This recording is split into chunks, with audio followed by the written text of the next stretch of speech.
আজকের এই মেকআপ টিউটোরিয়ালের সাথে সাথে আমি কিছু গুরুত্বপূর্ণ কথা শেয়ার করতে চাই। এই কথাগুলো বলাটা আমার কাছে সত্যিই দরকার মনে হয়েছে। আমাদের মতো মেকআপ আর্টিস্টদের কাছে ব্রাইডাল সিজনটা ভীষণ গুরুত্বপূর্ণ। কারণ এই সময়টাতেই আমরা নিজেদের স্কিল দেখানোর সুযোগ পাই, নতুন নতুন ব্রাইডের সাথে কাজ করতে পারি এবং স্বাভাবিকভাবেই এই সময়টা আমাদের উপার্জনের প্রধান সময়। ব্রাইডাল সিজন কিন্তু সারা বছর থাকে না। ৩৬৫ দিনের মধ্যে হয়তো ৫ থেকে ৬ মাস কিছু ডেট থাকে যখন বিয়ে হয়। আর তার মধ্যে কিছু কিছু নির্দিষ্ট শুভ তারিখেই বেশি কাজ হয়। তাই স্বাভাবিকভাবেই আমরা চাই এই সময়টাতে যতটা সম্ভব সুন্দরভাবে কাজে লাগাতে। আমি ব্যক্তিগতভাবেই চেষ্টা করি একদিনে দুটোর বেশি ব্রাইডাল ওয়ার্ক না নিতে। কারণ চাপের জন্য নয়, বা আমি মেকআপ করে তাদেরকে রেডি করে ছাড়তে পারবো না তার জন্য নয়, বরং টাইম ম্যানেজমেন্টের জন্য। আমাদের বাঙালিদের বিয়েতে অনেক নিয়মকানুন থাকে। বৃদ্ধি, গায়ে হলুদ, আশীর্বাদ, নান্নিমুখ, আরও অনেক কিছু থাকে। সব কিছু মিলিয়ে সময় এদিক ওইদিক হওয়াটা স্বাভাবিক। আমি যেহেতু লোকেশান ভিজিট করেই কাজ করি, তাই রাস্তায় যাতায়াতের সময়টাও আমাকে ধরতে হয়। এই জন্য আমি যখন দুটো কাজ নিই, আগেই দুই ব্রাইডের সাথে পরিষ্কারভাবে কথা বলে নিই। বলে রাখি যে ওই ডেটে আমার আরও একটি কাজ রয়েছে। সকালের বৃদ্ধির লুক আছে, বা তারপরে হলদির লুক আছে, তারপর ব্রাইডাল, যেন পরে কোনো ভুল বোঝাবুঝি না হয়। এখন একটা বিষয় খুব সুন্দরভাবেই বলতে চাই, সময়ের একটু এদিক ওইদিক হওয়াটা স্বাভাবিক।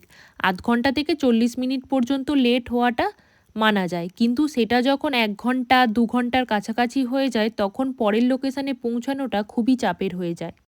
অনেক সময় দেখা যায় যাকে প্রথম স্লট দেওয়া হয়েছিল সে বিয়ের ঠিক ১-২ দিন আগে বলেছে যে সে প্রথম স্লটে বসতে পারবে না, তখন তাকে সেকেন্ড স্লট দিতে হবে। আমি কখনোই না বলি না, আমি সবসময় অন্য ব্রাইডের সাথে কথা বলে সবার সম্মতি নিয়ে স্লটটাকে অ্যাডজাস্ট করার চেষ্টা করি। কিন্তু তখন যদি সেই ব্রাইডকে সাজাতে গিয়ে একটু দেরি হয়ে যায়, সেটা দ্বিতীয় ব্রাইডকেও একটু বুঝতে হবে, কারণ সে যেমন তার নিয়মকানুনের কারণেই স্লট বদলেছে, ঠিক একই কারণে অন্যজনেরও সময়ের একটু হেরফের হয়েছে, আর তার জন্যই তার লোকেশানে পৌঁছাতে একটু লেট হচ্ছে। আর একটা ছোট্ট অনুরোধ রইল সবার কাছে, একটা লোকেশান থেকে অন্য লোকেশানে যাওয়ার সময় যদি বারবার ফোন কল আসে, দিদি তুমি কোথায়, এত কেন দেরি হচ্ছে, বাড়িতে তাড়া দিচ্ছে, তখন সত্যি বলতে গিয়ে কাজের ফোকাসটা একদমই নষ্ট হয়ে যায়। কখনো কখনো আমরা রাস্তায় এতটাই তাড়াহুড়ো করে পৌঁছানোর চেষ্টা করি যে নিজের সেফটির কথাটা ভুলেই যাই। তখন একটা কথাই মাথায় থাকে, কিভাবে ব্রাইডের লোকেশানে পৌঁছাবো আর ঠিক কতক্ষণে ব্রাইডকে রেডি করে ছাড়তে পারবো। আর ঠিক এই সব টেনশনগুলোর কারণেই, এবং আমরা জানি যে লাস্টের দিকে গিয়ে এতটাই তাড়াহুড়ো সৃষ্টি হয়ে যায়, তাই আমরা আগে থেকেই সমস্ত ব্রাইডকে টাইম ম্যানেজমেন্ট করার কথা বলে রাখি। তোমাদের স্পেশাল দিনের দায়িত্বটা যখন আমাকে দাও, তখন আমারও দায়িত্ব থাকে তোমাকে সুন্দরভাবে সময়ের মধ্যে রেডি করে তোলা। কিন্তু তোমরাও যখন আমাকে বুক করছো, তখন টাইম ম্যানেজমেন্টের দায়িত্বটাও একটু শেয়ার করলে আমাদের সবার জন্যই কিন্তু দিনটা অনেক বেশি সুন্দর হবে। অনেক কথা বলে নিলাম, এবার একটু মেকআপের কথায় আসি। কথা বলতে বলতে দেখো আমার এই ব্রাইডাল লুকটা প্রায় কমপ্লিট হয়ে গেছে। তবে একটা বিষয় এখানে শেয়ার করতেই চাই, আমার এই ব্রাইডের আইব্রো করা ছিল না, আর ফেসিয়াল হেয়ারটাও রিমুভ করা ছিল না। তারই মধ্যে আমি চেষ্টা করেছি বেস মেকআপটা যতটা ফ্ললেস রাখা যায়। কিন্তু প্রত্যেকটা ব্রাইডের কাছে আমি আবারও রিকোয়েস্ট করছি, আইব্রো, ফেসিয়াল হেয়ার অবশ্যই রিমুভ করে রেখো, কারণ এখন ন্যাচারাল গ্লোয়িং স্কিন লাইক মেকআপের ট্রেন্ড চলছে। আর ফেসিয়াল হেয়ার না রিমুভ করলে বেস মেকআপ কখনোই পুরোপুরিভাবে ফ্ললেস হয়ে বসে না, আর মেকআপ লং লাস্টিংও কম হয়।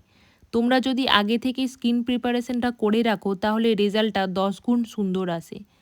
আজ যে লুকটা তোমাদের সাথে শেয়ার করলাম, এটা আমার অনেক দিন আগের একটা কাজ। তোমাদের কেমন লাগলো অবশ্যই কিন্তু কমেন্ট করে জানিও। আর তোমরাও যদি চাও নিজেদের স্পেশাল দিনটাকে আরও সুন্দর করে তুলতে এবং নিজেদের পছন্দের সাজে সেজে উঠতে, তাহলে কিন্তু আমার সঙ্গে অবশ্যই কন্ট্যাক্ট করতে পারো।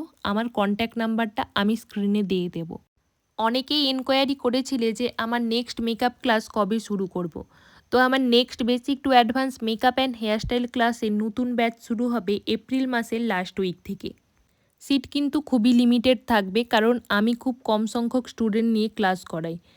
কারণ আমি ছোট ব্যাচে কাজ করতে পছন্দ করি, যাতে প্রত্যেকটা স্টুডেন্টকে আমি আলাদা করে গাইড করতে পারি।